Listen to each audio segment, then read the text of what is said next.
E aqui eu vou falar do gauchão. Olha a cara de bravo desse. Esse gostava de um chimarrão, hein?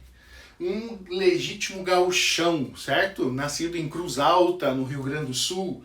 Érico Veríssimo é, assim, um cara que dá gosto de ler, tá?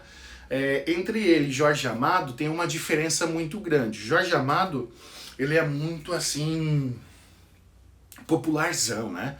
Ele é aquele cara do povo. O nosso grande escritor aqui, Érico Veríssimo, ele é muito mais acadêmico, eu posso dizer, não no sentido da escrita, mas ele é muito mais intelectual, certo? Ele tem uma visão assim mais intelectualizada das coisas, tranquilo? Eu gosto muito desse lado dele. Olha o que ele definiu, né? Porque muita gente não conseguia definir o Érico Veríssimo e ele mesmo trouxe uma definição para as pessoas. Ele disse assim, ó: sei que não sou e nunca fui um escritor para escritores. Não sou inovador, não trouxe nenhuma contribuição original para a arte do romance. Tenho dito, escrito repetidamente, que me considero, antes de mais nada, um contador de histórias. É isso que ele é. Ele é um grande contador de histórias. Ele é brilhante. Textos gostosos de ler, fácil de ler. Ele não tem a mesma envergadura, né, do nosso Graciliano Ramos, certo? Mas esse gauchão aqui não é pouca coisa, não. Esse cara escreveu obras maravilhosas e uma delas eu vou falar no finalzinho da aula aqui para você, certo? Ok? Deixa eu só passar aqui.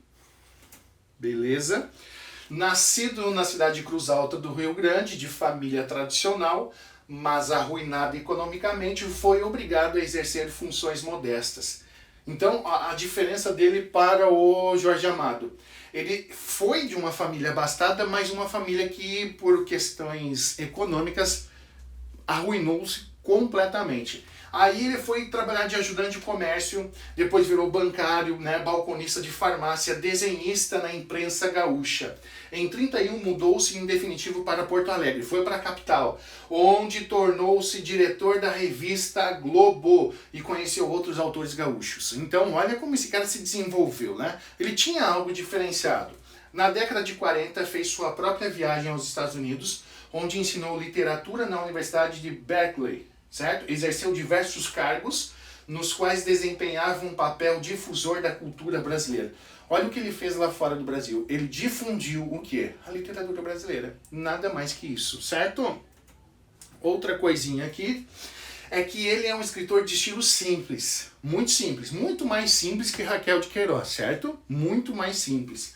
Excelente contador de histórias. Essa é o diferencial dele. Ele conta histórias de uma maneira assim, como se fosse alguém contando para você. Sabe aquela tia que vai lá contar a historinha na escolinha, certo?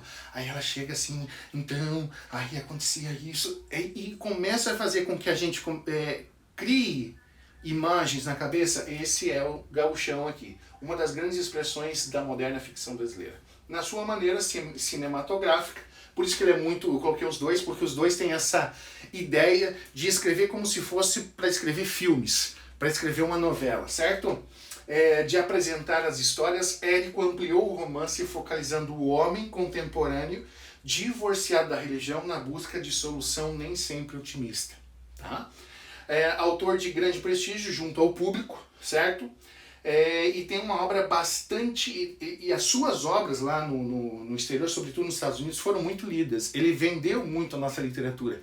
O mundo americano passou a conhecer o Brasil literariamente, não só como um país do carnaval, mas um país que escreve bem, que tem bons autores. Ele levou esses autores por meio das obras lá para os Estados Unidos, certo? Deixou uma vasta obra e ela é dividida em 3 fases também. Olha que interessante. Tanto o Jorge Amado em 3 fases, como o Érico também. E aqui está a divisão. Ele tem 3 ciclos. O ciclo Clarissa, romances urbanos, tá? Então romances que acontecem dentro da cidade. Nos anos 40 e 60 é o ciclo sulino, painel da história e tradições do sul. Então ele vai explorar muito essa ideia, essa alma gaúcha, né? Por que o gaúcho é tão assim apaixonado pela terra dele, e nos anos 60 e 70 é onde ele tem o engajamento político, certo? Assim como todos, ele também teve o seu, só que de uma maneira muito interessante, metafórica, certo? A forma como ele escrevia é muito interessante. Eu vou terminar aqui com Incidente de Antares, essa obra maravilhosa que narra a história de 7 mortos que não foram enterrados. Tá? Cidade de Antares é uma metáfora. Esses 7 mortos, então, que não foram enterrados, ressurgem. Tum, tum, tum, tum. E quando eles ressurgem, eles aparecem, então, para os seus familiares, amigos e desafetos. As pessoas ficam assustadas com a presença deles, né? Porque, morto, aquela coisa toda. Esses mortos, então, se reúnem todos no coreto da cidade. Para quem é de interior sabe o que é coreto, né? Aquela pracinha, aquela praça que todo mundo se reúne. Então tem como se fosse uma acústica, assim, uma coisinha no meio da praça. Eles se reuniram ali. E ali eles começaram a soltar o verbo sobre o povo. Começaram a apontar todos os defeitos da galera. Da pederastia, da intolerância, da traição, da roubalheira, certo? E nessa obra ele mistura muito elementos fictícios de Antares com coisas que estavam acontecendo naquele momento, como Getúlio Vargas, Jânio, certo? Ele vai misturando pontos da história com a metáfora. Aí o que acontece, né? O povo não permitia. Por quê? Porque os mortos estavam falando a verdade, meu querido. E o povo não gosta de ouvir a verdade.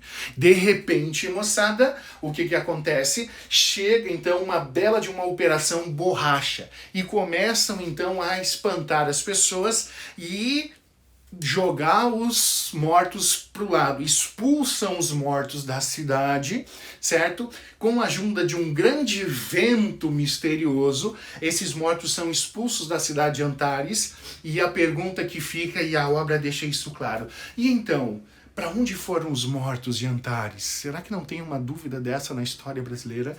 O que aconteceu com as verdades que foram ditas?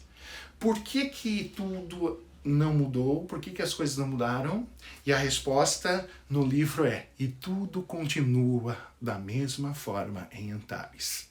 Antares, pessoal, é uma metáfora do Brasil, certo? Eu fico por aqui. Foi um prazer inenarrável. A gente se vê. Valeu?